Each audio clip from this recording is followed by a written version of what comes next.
Hey everyone, I never thought I'd be posting here, but after everything that's happened, I just need to get this off my chest.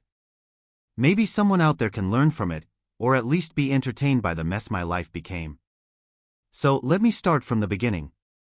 My name is Greg, and for the last 8 years, I thought I had a perfect marriage. My wife, Susan, was everything I thought I wanted: beautiful, charming, and well-spoken. The kind of woman who could walk into a room and make everyone notice her. She always said the right things, always smiled at the right people. Looking back, I should have known someone that polished was hiding something. We met in college. I come from a well-off family, nothing crazy, but enough that I never had to worry about student loans or paying rent. Susan, on the other hand, had to work 3 jobs to get through school. She always talked about how hard her childhood was, how she dreamed of financial security and stability. I admired her drive. I thought, this is a woman who knows how to fight for what she wants.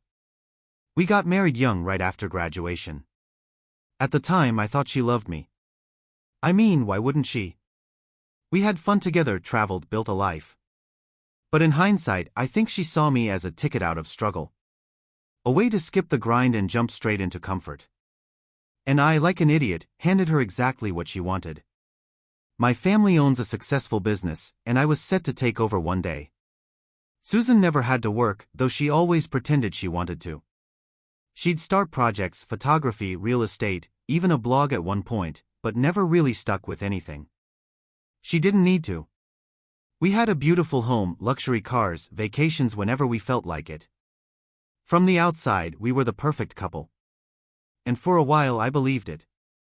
But then, things started to change. It wasn't overnight.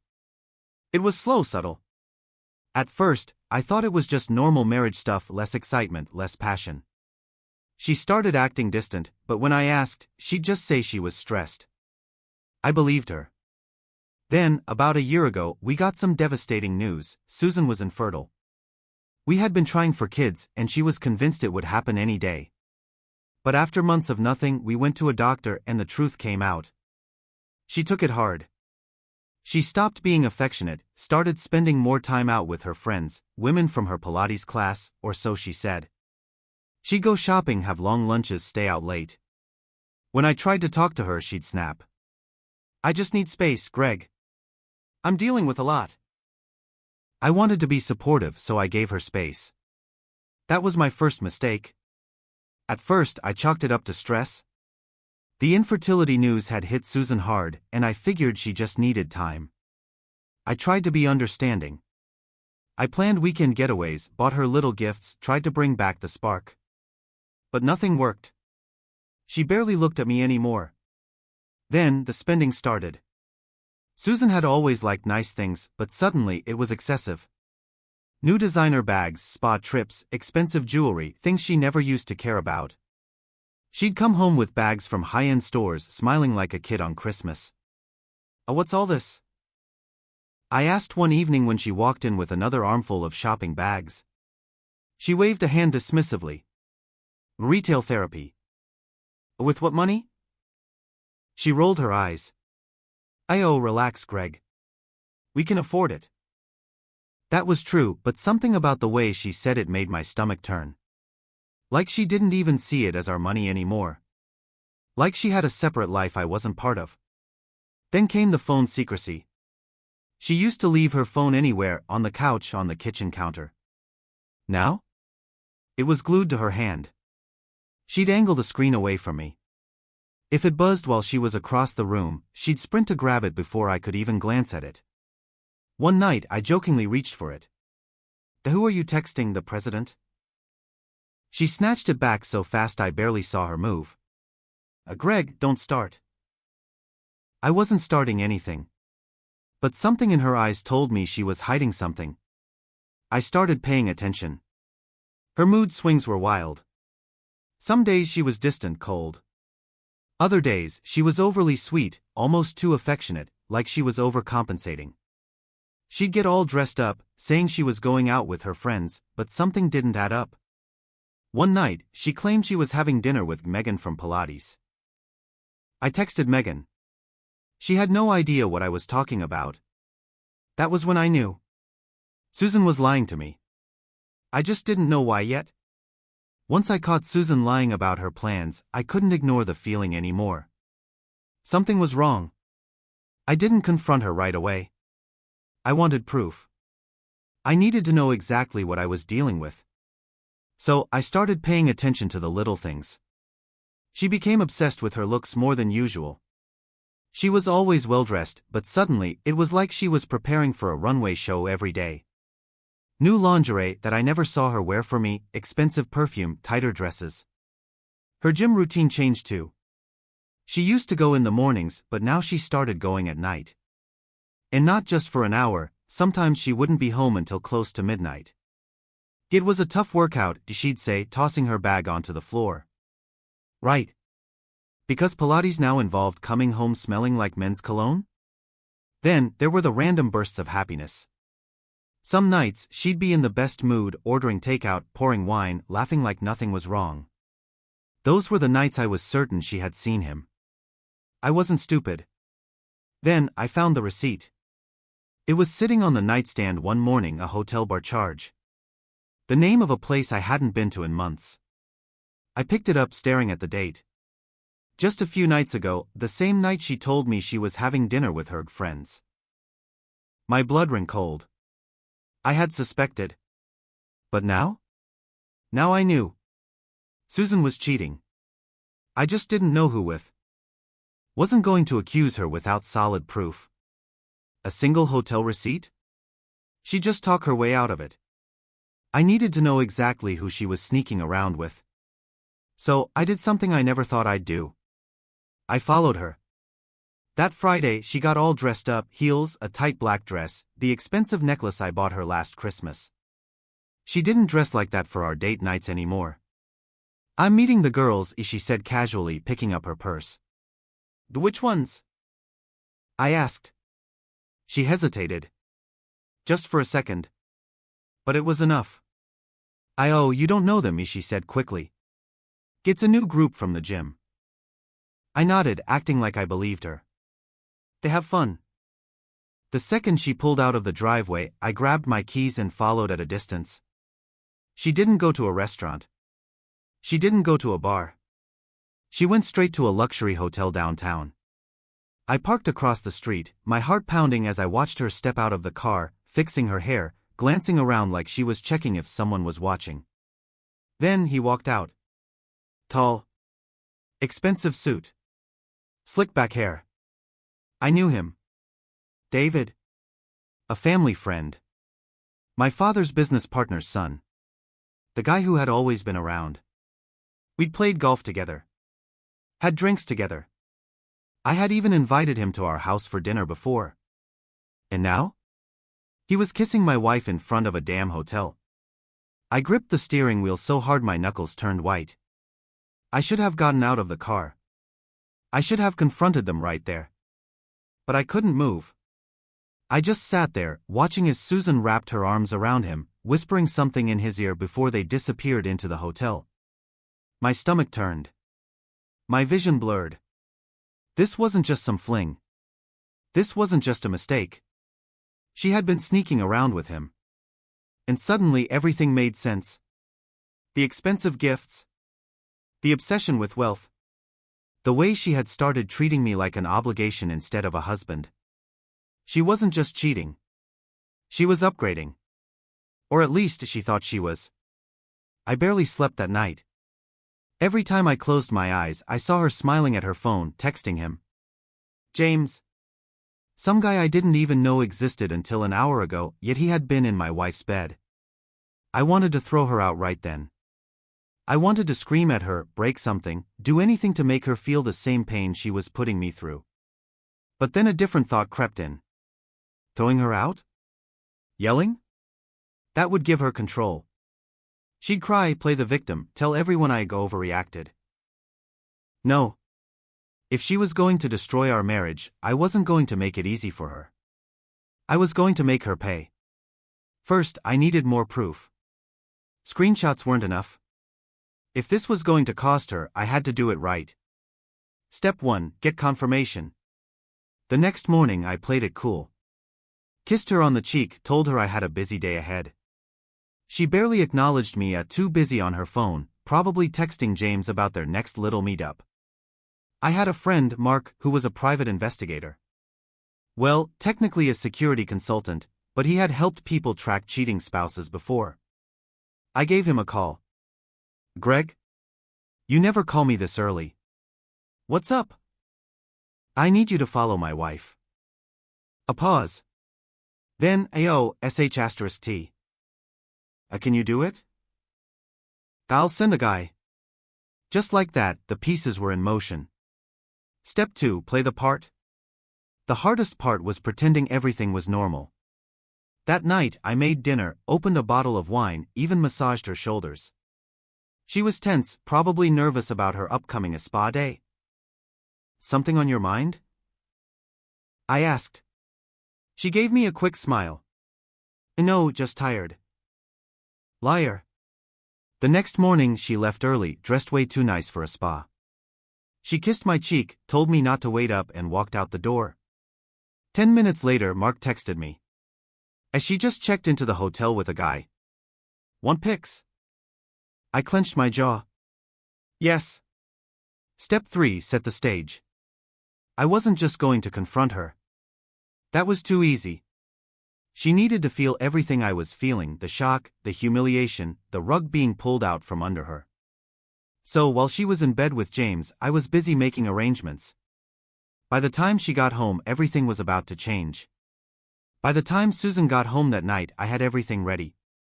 She walked in, smelling like hotel soap and another man's cologne, completely unaware that her entire world was about to come crashing down. I was sitting on the couch, calm, beer in hand, pretending to scroll through my phone. I glanced up at her like nothing was wrong. Hey baby, I said casually. She looked startled, like she wasn't expecting me to be awake. Hey. You're up late. I shrugged. I couldn't sleep. How was your spa day? She hesitated. Just for a second.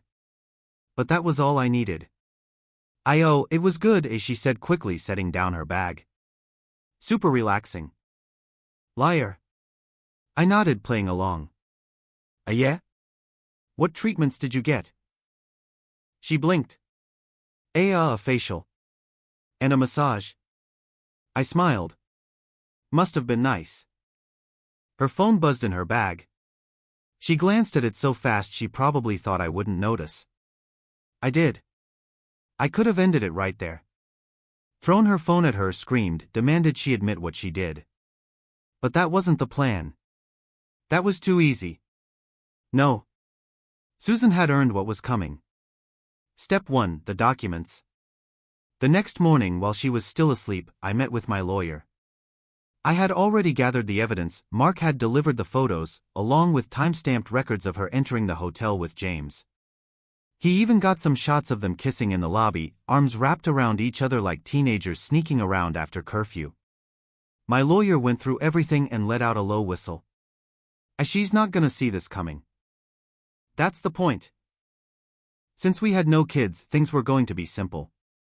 I was filing for divorce, and thanks to our prenup, she was getting nothing. See, Susan had fought me hard on the prenup when we got married. But my father, being the wise man he was, refused to bless our marriage unless she signed it. She hated it. Complained about how unromantic it was. Well, now it was going to be the reason she lost everything. Step 2, the public reveal. But I wasn't just going to hand her divorce papers. That wasn't enough. She needed to feel humiliated. She needed to understand the weight of her betrayal. So, I planned a little get-together. I told her I was hosting a dinner party for family and close friends, just a casual evening to celebrate us. I framed it as a way to reconnect, since she had been so stressed lately. She actually smiled at that. That sounds amazing, Greg. Oh, I bet it did. She had no idea she was about to be the star of her own downfall. The night of the dinner party arrived. Friends, family, and even a few of Susan's friends gathered in our home. She was glowing, thinking this was some romantic gesture to bring us closer. She had no idea I was about to bury her. I stood up, tapping my glass. I just want to take a moment to appreciate my wife, I said, looking at Susan with the biggest smile I could fake. She blushed, smiling back, totally clueless. She's been through a lot lately, and I wanted to show her just how much I love her. I turned to the crowd. And since we're all here, I figured it's the perfect time to share some big news. People leaned in, waiting. Susan looked at me, confused but excited. I pulled out a thick envelope from my pocket. Susan, I have a gift for you. She laughed nervously. Oh? What's this? I handed it to her. She opened it, her smile faltering the second she saw the first page. Divorce papers. The room went dead silent. Her hands trembled as she flipped through them. What? I pulled out my phone, connected it to the TV, and hit play. Photos of her and James in the hotel lobby filled the screen. Gasps echoed around the room. My mother covered her mouth. Her friends stared at her in horror. I let the slideshow play, pictures of them kissing, holding hands, disappearing into their hotel room. Then, the final slide, a screenshot of her messages with James. I'll tell Greg I have a spa day. Susan shot up from her seat. Greg, please, let's talk. No need, I cut in, my voice calm but sharp. I already talked. To my lawyer. I nodded toward the papers in her hands. You're getting nothing. Her face drained of color. Greg, Theo and James? I turned to the guests. In case anyone's wondering, he's married. With 2 kids. More gasps. Someone muttered, oh my God. Susan looked like she was going to faint. Greg, please, let's go somewhere private. No. You made this public when you made me look like a fool. She started crying. I didn't mean for this to happen. I laughed.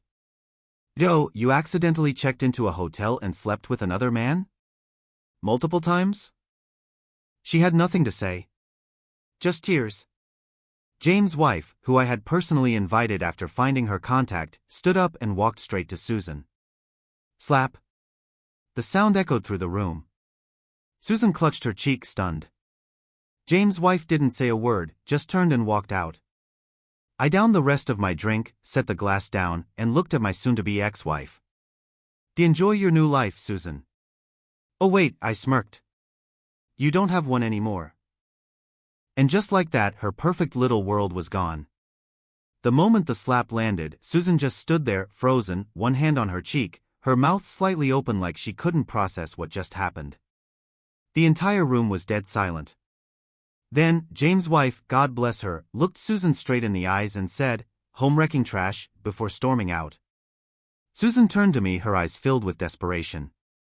Greg, please, this isn't how we should do this. I leaned back in my chair, arms crossed. Oh? How should we do this, Susan? Should I have waited until after your next hotel meetup? She shook her head frantically. It wasn't like that. I laughed. Actually laughed. Not like what? Because I have photo evidence, texts, timestamps. Hell, should I call James up and ask him how it was? More gasps. Someone whispered, Jesus Christ. James, by the way, was nowhere to be seen. Probably ran the second the photos went up. Coward. Susan's eyes darted around the room. Her own friends wouldn't even look at her. She turned back to me, her face red, tears streaming down her cheeks. Greg, let's just talk privately, please. I love you. I made a mistake, but we can fix this. I leaned forward, resting my elbows on my knees. You don't love me, Susan. You love the life I gave you. Her face twisted. That's not true. Oh, it's not? Then why did you lie? Why did you sneak around like a pathetic high schooler? Why did you plan to do it again? She opened her mouth, but I cut her off. You know what? It doesn't matter. Because, I pointed at the divorce papers still shaking in her hands, this is happening. And since we had a prenup, you're walking out of this marriage with exactly what you brought into it. Her whole body flinched. That was the real dagger.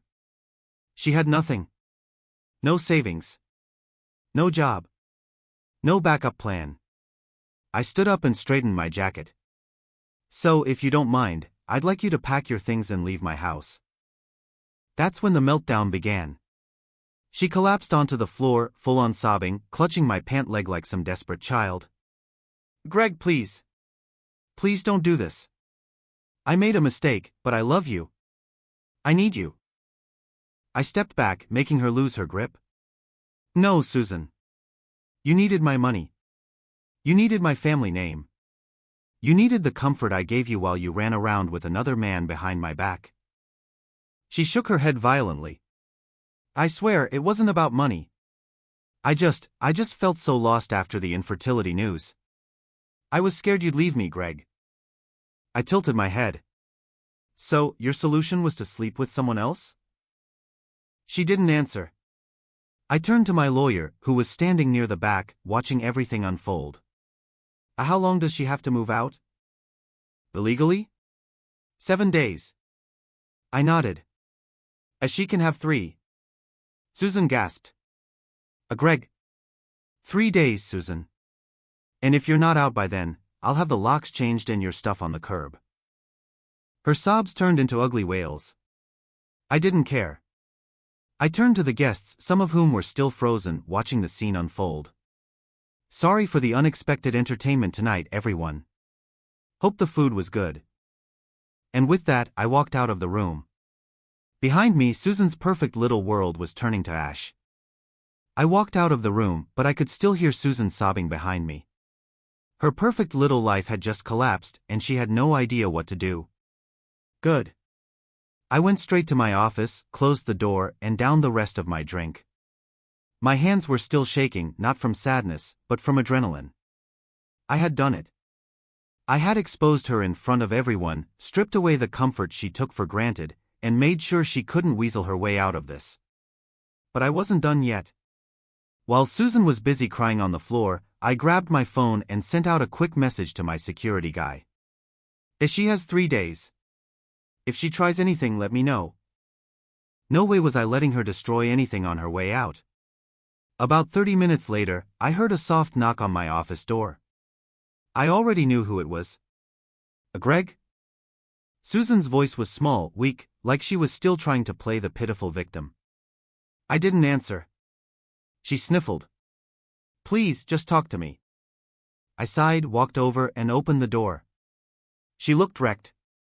Makeup smeared, eyes red and puffy, hands shaking. I made a mistake, she whispered. I leaned against the doorframe, arms crossed. Yeah. You did. I never meant to hurt you, she continued, voice cracking. I got scared. After the infertility news, I felt like I wasn't enough for you anymore. I scoffed. So your solution was to sleep with another man? That's the best excuse you can come up with? She flinched. I wasn't thinking straight. No, Susan. You were thinking very clearly. You lied. You snuck around. You planned your little meetups. You had plenty of time to think. She grabbed my hand, squeezing it desperately. Please, Greg. I love you. I pulled my hand away. I know you love the lifestyle I gave you. And guess what? It's gone. Her face crumbled. Please don't make me leave. I have nowhere to go. I stared at her unmoved. Not my problem. She broke down crying again right there in the hallway. I walked past her heading upstairs. 3 days, Susan. Then you're out. I didn't wait for a response. She had already lost. The next morning, Susan was still in the house, but she looked different. The panic was setting in. Reality was sinking its claws into her, and I could tell she was desperate to find a way out. She barely spoke. Didn't try to argue. Just sat at the kitchen table, staring into her coffee like it held the answers to her problems. I wasn't in the mood to deal with her fake sadness.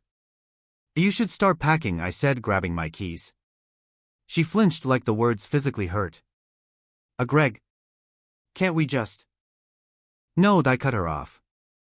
We can't. She swallowed, gripping her mug so tight I thought it might crack. I don't know where to go. I shrugged. I call James. Maybe he has a spare room.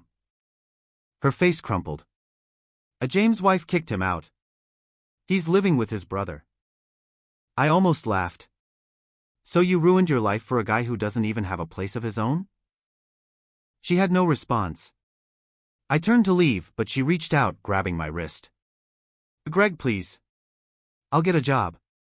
I'll go to therapy. I'll do anything. Just don't throw me away like this. I pulled my hand back. You threw yourself away, Susan. You just didn't realize it until now. Her eyes filled with fresh tears. I have nothing without you. And there it was. The truth. She didn't care about me. She cared about what I provided. The house, the status, the security. Now it was gone. I stepped back, giving her one final look. 3 days.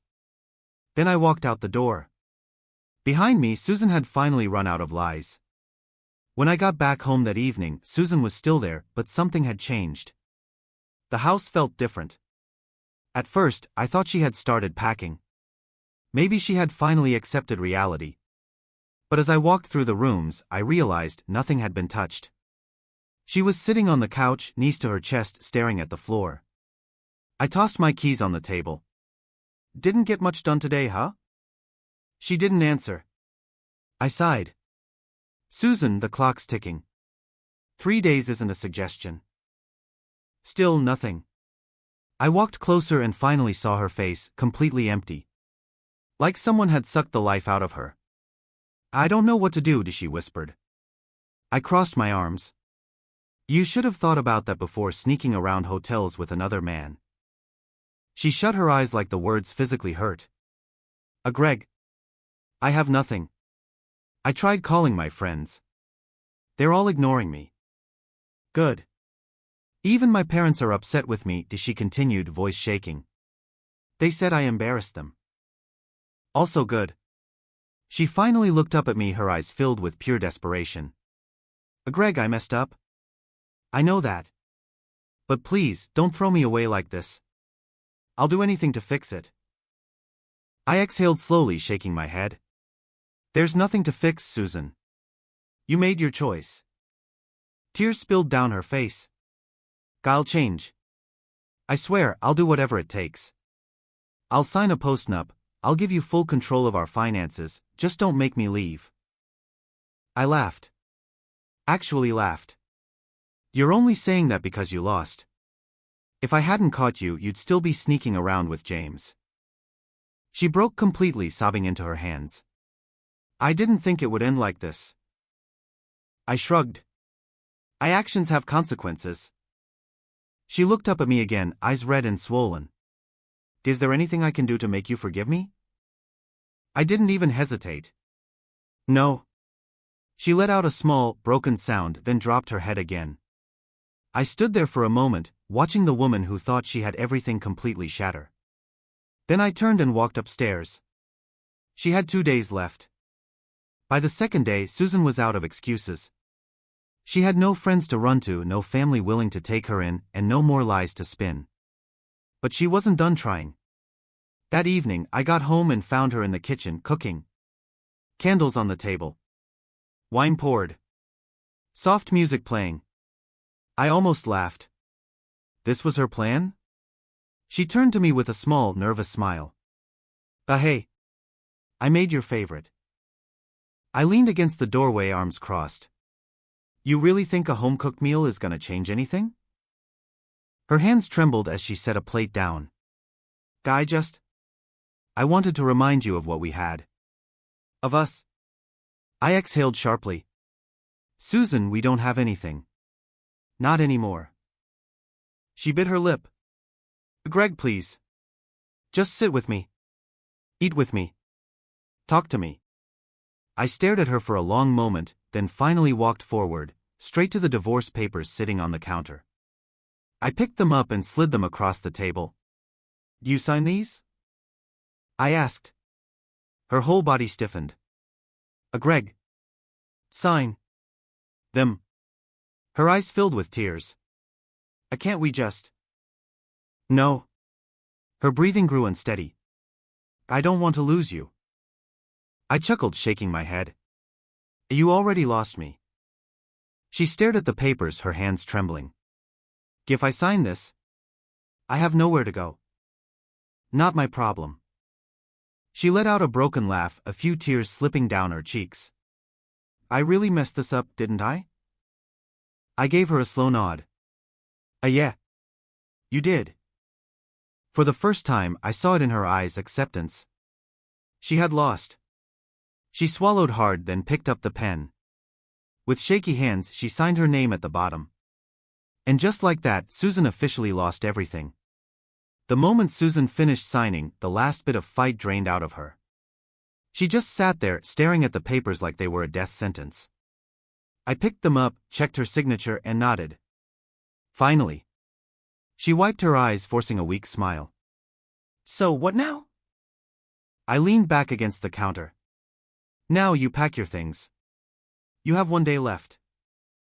Her face twisted. Greg, please. Can't I just... No. She flinched, looking away.